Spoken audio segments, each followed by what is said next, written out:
आज एकटाच आलो जेवायला. आज मित्र कोण नाही, तो गेला आहे त्या ठिकाणी आमंत्रण होतं त्याला, त्यामुळे आज एकटाच आलो आहे मटण थाळी खायला. दाखवतो तुम्हाला भाजी तुझी आल्यानंतर कसली काय आहे. लाईक शेअर सबस्क्राईब करा यूट्यूब चॅनल. जेवण आलं खाण्यासाठी. याचं मी पण अंड भाकर आणि भात. लय भारी जेवण आहे, एकच नंबर क्वालिटी वजडी. एवढी राहिली वजडी. दर शुक्रवारी एकदा जायचं हॉटेलला.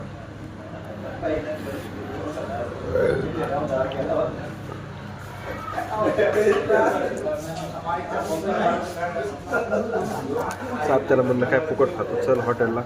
तो काय आला नाही.